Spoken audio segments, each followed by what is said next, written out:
Hey everyone, welcome back to day 2 of my holiday card series. Today I'm going to be using a stamp set from the Alleyway Stamps. It is called Crossing Lines. And then I have 3 distress inks, Pumice Stone, Bundled Sage, and Mowed Lawn. And I'm going to be using my Fisker stamp press to stamp those lines on a piece of watercolor cardstock from Tim Holtz. So I have the large, not the largest, but like the second largest stamp mounted onto my Fisker stamp press, and I'm just applying the Mowed Lawn distress ink. And now when I stamp this down, I don't push very hard down because I don't want like a solid stamped image. I want it to look more like worn, kind of like rustic looking, I guess you could say. So I don't push all the way down onto it. You can see I just kind of lightly press there. And then with the distress inks, they don't usually leave a like solid impression, which is why these are good inks to use if you want it to have like the more worn look. So I'm stamping these about like a ½ inch apart, and I went ahead and sped up so you didn't have to watch me stamp all of those. But now I'm going to move on to my next stamp. This is double lines, so there's 2 strips or stripes in this on the stamp, and I am inking this color up with the Bundled Sage distress ink, and then I'm going to stamp that in the opposite direction, and then again just do that the whole way across the front of my card front.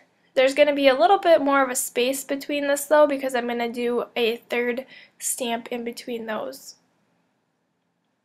Alright, so I finished that one, and now I have the thin striped stamp, and I'm going to be stamping that with Pumice Stone distress ink, which is like a gray color.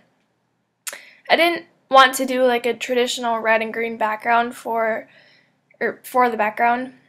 So I chose to do the gray and more muted green color. And then I'm going to stamp that one in between the double lined stamps that I have.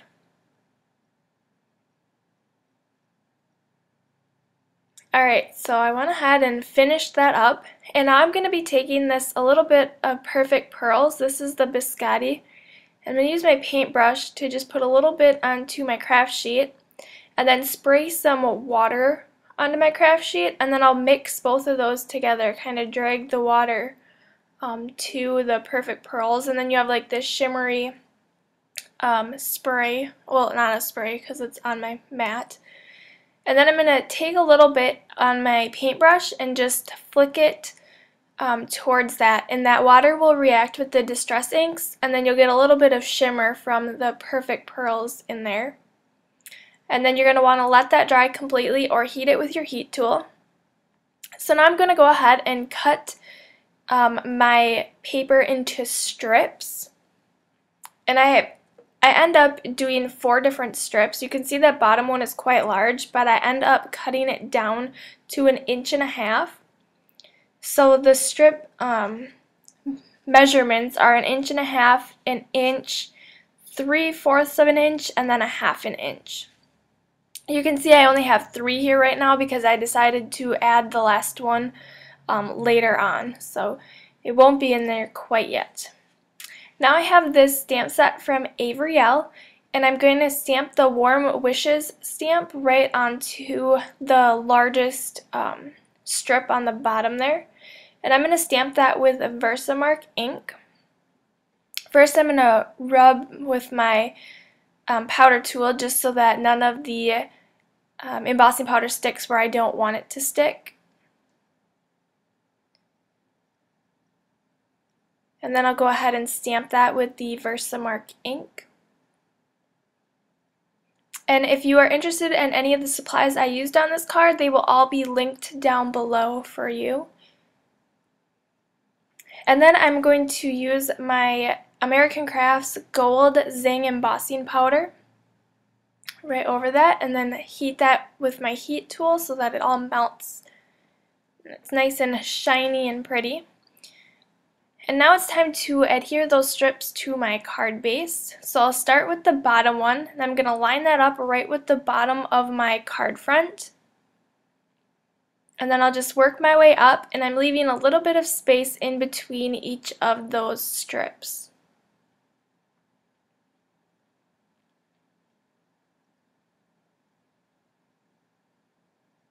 And then here you'll be able to see I decided to add the smallest strip just because it looked kind of funny leaving that blank white spot on top.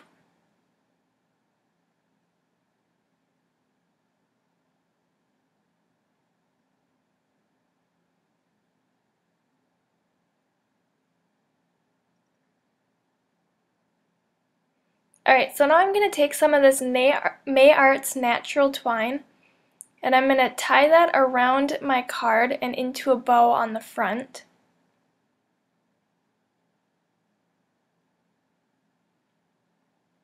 And make sure that you cut plenty because you don't want to be short and then not be able to have the bow on the front of the card.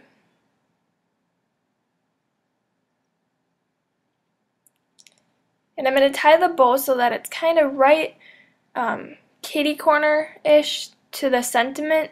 It's not right next to the sentiment, but it's more above it.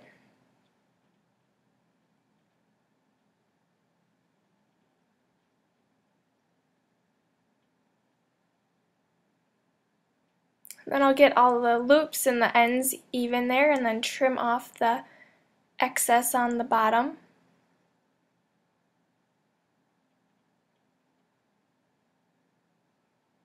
Alright, so I'm going to round one of the corners, the top right corner, and I'm using my 1/2 inch corner chomper from We Are Memory Keepers. And then the final step, I'm going to add some of these red enamel dots from Studio Calico.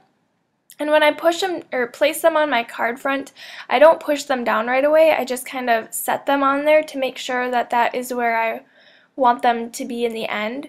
I'll end up moving the two that I first placed down just because I didn't like how they were placed with the bow. So since I didn't place them down, they're easy enough to pick up. Otherwise you could just use like your craft knife or something to pick them up.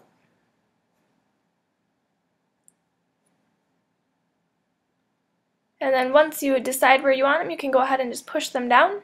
And then that is our completed card for today. Thank you so much for watching. Don't forget to subscribe so you can check out all of my newest videos, including all of my holiday cards that are coming up.